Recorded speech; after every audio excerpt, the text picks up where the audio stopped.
Well, back on this very date in 1989, KLAS-TV aired a live interview with a shadowy man who didn't use his real name. Now, the story he told was pretty outrageous, but 30 years later, it is still causing waves. Bob Lazar's allegations about alien technology being tested in the Nevada desert ignited worldwide interest and put the then secret military base known as Area 51 on the map.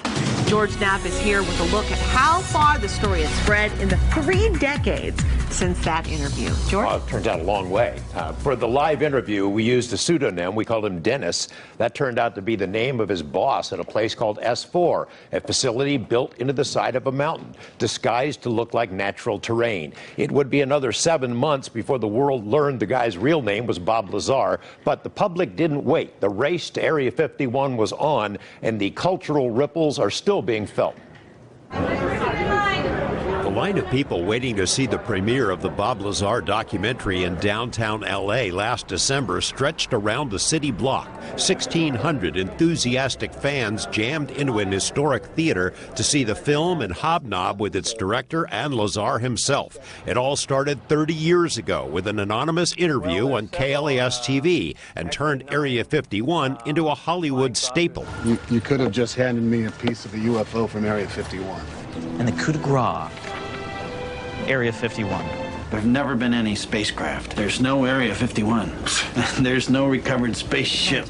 Excuse me, Mr. President. That's not entirely accurate. It would probably take an Indiana Jones-sized warehouse to stash all the pop culture references to Area 51, the oh-so-secret facility. The place that did not officially exist for decades is the rock star of military bases, literally. There's a rock band named Area 51 and another named Element 115, which is supposedly the fuel for flying saucers. There's an Area 51 video game, an Area 51 bar, lots of Area 51 gift shops, jerky stores, a dance troupe, a fireworks company. Almost weekly, new lines of Lazar-themed merchandise pop up online. Posters and T-shirts and other goodies. There's a Groom Lake red wine, an alien-themed legal brothel, and a Bob Lazar song.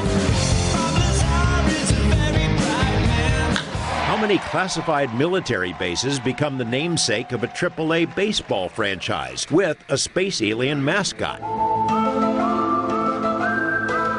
Of course, the X-Files show featured Area 51 in several episodes. It's a highlight of more than a dozen books and countless magazine articles as well, along with reams of editorial cartoons in the Review Journal and other newspapers, some of which poke fun at saucer-chasing reporters. I think a lot of people believe what I said. And Lazar's tale set off a stampede to the area around Groom Lake. In nearby Rachel, the bar and grill became the Little Ailey Inn, and its owners have capitalized on the public fascination with all things E.T. I have candles, I have patches, I have pins. Miles to the east, near Heiko, there's a rival alien research center, which has its own line of otherworldly merchandise. The businesses are bookends on the world's only extraterrestrial highway, dedicated back in 1996 by savvy Governor Bob Miller, who combined his marketing event with the unveiling of the blockbuster film Independence Day, wherein Area 51 saves the world from an ET invasion. My name's Bob Lazar. I'm known for working at a classified base. Filmmaker Jeremy Corbell says his documentary about Lazar personalizes the mythology that has sprouted from Lazar's claims. I think getting to know Bob Lazar as the person is a huge part of the story that just simply couldn't be told over the 30 years because he wasn't willing to let people into his life. The UFO subject has done nothing good for him, and you have to understand that he hasn't tried to profiteer off of it.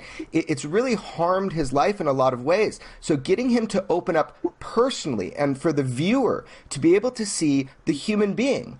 As for Lazar, most of the last 30 years, he's tried to avoid the UFO spotlight.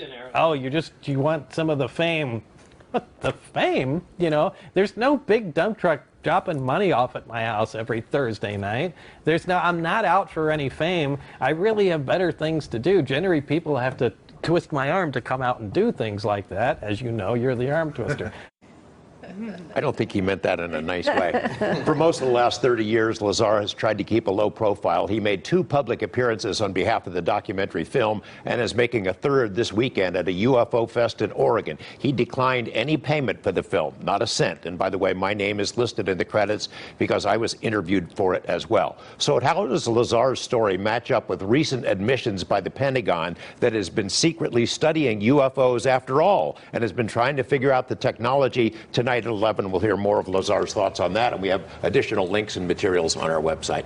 And time went by fast. Yes. and George, too, it can't be overstated the importance that your role had in that. It took a lot of courage for both of you to do that story. And for Channel 8. Channel 8 stuck by this all the way. Yeah. Thanks. Well, thank you. 30 years ago today, KLAS aired a live interview with an anonymous man who made some really astonishing claims. He alleged that the U.S. military was secretly studying alien technology out in the Nevada desert near a base that is now very well known all over the world, Area 51. A lot has changed in the decades since Bob Lazar first told this wild story. The Pentagon recently admitted that it really has been secretly studying UFOs, and then it wanted to figure out and duplicate that technology. George Knapp looks back at that 1989 interview that started a whole new conversation. It's totally impossible. The propulsion system is a gravity propulsion system. The power source is an antimatter reactor. This technology does not exist at all. The claim sounded like Hollywood sci-fi. Months later, when his identity was revealed, Bob Lazar said he worked at a secret facility near Groom Lake, where alien technology was being reverse engineered, that is, taken apart to figure out how it worked and whether the Pentagon could duplicate it. This is the simple drawing he made at the time. Here now, I had access and was permitted to view and look at the operation of this main level with the gravity amplifiers and the level below. The premise seems less preposterous now. In a new documentary about Lazar, he describes in detail the spacecraft he worked on 30 years ago.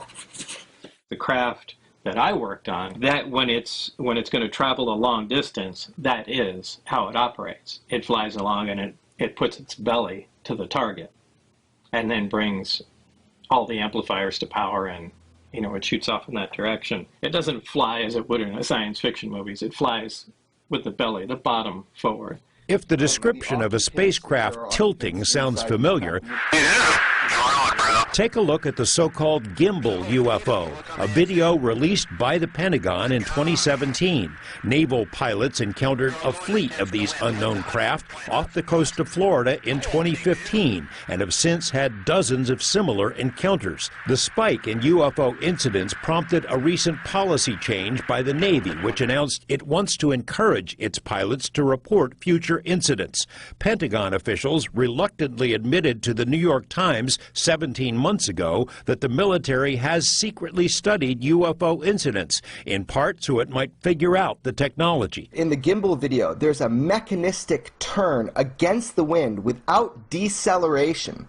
So we have a craft without rotors, without heat signatures, without plumes, without tail fins, and certainly no tail number, moving in a way that is counterintuitive to our own aeronautics. When Bob saw that, he came to the conclusion this has to be a gravity-propelled craft. It's rotating. That it does mimic exactly the propulsion system that Bob Lazar described. This story is extraordinary.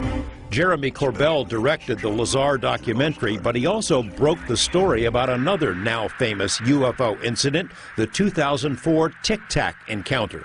The Navy pilot who engaged the Tic Tac, Black Aces commander Dave Fravor, has said he doesn't believe the astonishing craft was made on Earth, that the propulsion might be anti-gravity. When Lazar was shown the Tic Tac video for the first time, it immediately reminded him of the Sport model, his name for the craft stashed in the desert. There's no question in my mind. I mean, I'm virtually certain that's the way the craft operated, and that uses close to or the exact same propulsion system. Former Pentagon intelligence officer Lou Elizondo was in charge of ATIP, the secret Pentagon study. He told us one goal of the project was to determine the physics of UFOs, how they can achieve the seemingly impossible. The military came to believe the craft relied on special metamaterials, stuff that can't be made with known technology. Lazar made similar claims decades ago and was ridiculed. Now the Pentagon is on the same page. Where the study of UFOs did not end in 1969 with Project Blue Book. In fact, that was a lie, and it is now an admitted lie by our own Pentagon. We are living in a world where it is understood that there are craft technologically advanced from unknown origin that are performing maneuvers that far exceed anything of human technology. This has been going on a long time, and our government has been studying it. George Knapp, 8 News Now. As always, we have posted additional links and resources connected to this story on our website, including news reports from our archives.